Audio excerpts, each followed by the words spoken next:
एक समय की बात है जहां एक छोटा सा गांव था, जहां के लोग अपने जीवन में आनंद और शांति ढूंढते थे, लेकिन उनका मन अभी भी अशांति और दुख से भरा हुआ था। गांव में एक छोटे से बुद्धिजीवी आदमी का नाम सिद्धार्थ था, जो बार बार अपने जीवन के अर्थ और शांति को खोजने में लगा रहता था।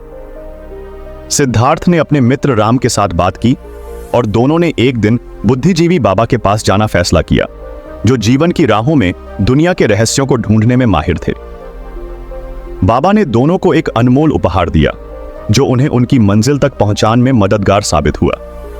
हमारे उपहार में एक छोटा सा वृक्ष था, जो मन को शांति और समृद्धि की ओर ले जाता था। सिद्धार्थ और राम ने वृक्ष को लेकर अपनी यात्रा शुरू की और धीरे धीरे वृक्ष की चमक और शक्ति को समझने लगे। वृक्ष की पौध की पंखुड़ियां मन की शांति को प्रदान करती थीं और उसके पत्ते जीवन की राहों को प्रकाशित करते थे। एक दिन जब सिद्धार्थ और राम एक वन में थे, उनका रास्ता एक दुखी औरत से मिला। औरत की आंखों में आंसू थे और उसने अपनी कहानी सुनी। उसने कहा, मैंने अपनी जिंदगी में दुख और तकलीफ की उलझन देखी है। क्या आप मुझे कोई उपाय बता सकते हैं जो मुझे शांति और खुशी दिला सके? सिद्धार्थ ने वृक्ष को देखा और समझा कि यह मौका है उनका अपनी शिक्षा को और लोगों के साथ साझा करने का। उसने और राम ने अपनी राह पर चलते हुए औरत को अपने साथ ले लिया, उन्हें वृक्षों को ढूंढने और उनके सामर्थ्य को समझने का उपहार दिया। औरत ने वृक्ष को देखा, उसके पौधे को स्पर्श किया और उसने एक गहरा सांस लिया।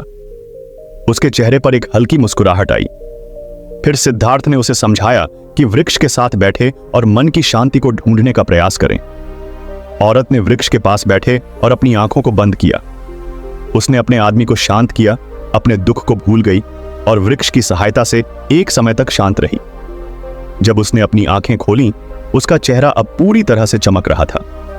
उसने कहा, मैंने अपने जीवन में इतनी शांति और खुशी कभी नहीं महसूस की। धन्यवाद सिद्धार्थ और राम, और यह वृक्ष का है। सिद्धार्थ और राम ने अंदर से खुशी भर ली और उनका संकल्प और मजबूत हुआ कि वे इस शक्ति को और लोगों तक पहुंचाएंगे। उन्हें अपनी यात्रा जारी रखी और कई और लोगों से मिली, जिन्हें भी वृक्ष की शक्ति से लाभ मिला। हर किसी को वृक्ष का राज सिखाया और वे अपने जीवन में शांति और समृद्धि को पाने लगे। एक दिन उनकी यात्रा एक बड़े ही समृद्ध व्यापारी के पास पहुंची।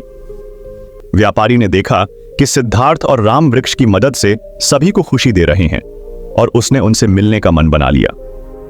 व्यापारियों ने अपने समृद्ध वित्त के साथ उन दोनों को अपने महल में बुलाया।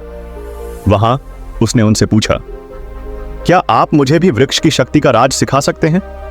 मैं भी शांति और समृद्धि चाहता हूं। सिद्धार्थ और राम ने व्यापारी को वृक्ष के पास ले गए और उसे वृक्ष की उपमा बताई। व्यापारी ने वृक्ष के साथ बैठकर मन की शांति की खोज की और उसने अपना धन और संपत्ति की परवाह नहीं की। उसने अपनी आत्मा की गहराइयों में झांककर उसे सुकून महसूस किया। व्यापारियों ने सिद्धार्थ और राम को धन्यवाद दिया और अपने धनों की एक भारी भगोड़ का हिस्सा उन्हें दिया। लेकिन सिद्धार्थ और राम ने उसे साफ कहा, हमने वृक्ष की शक्ति को सबके साथ साझा करने का संकल्प किया है। हम आपके धन के लिए ना तो कुछ मांगते हैं ना भागते हैं। शक्ति को सबके साथ साझा करने से ही उसकी मूल शक्ति बढ़ती है। व्यापारियों ने इस समझे पर सहमति दी और खुश होकर उनसे विदा किया।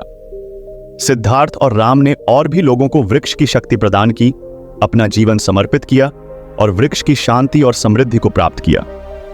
उनकी यात्रा लंबी थी, लेकिन हर किसी को उनकी उपमा का अनुभव हुआ। लोग समझे कि मन की शांति और आनंद उनके अंदर ही है, बस उन्हें वह ढूंढना पड़ता है। इस कहानी से हमें यह सीख मिलती है कि शक्ति को पाने के लिए हमें अपने अंदर के खोज में लग जाना चाहिए। मन की शांति और समृद्धि किसी वृक्ष में नहीं, बल्कि हमारे अंदर है। और जब हम अपने आदमी को शांत करते हैं, तो हम अपने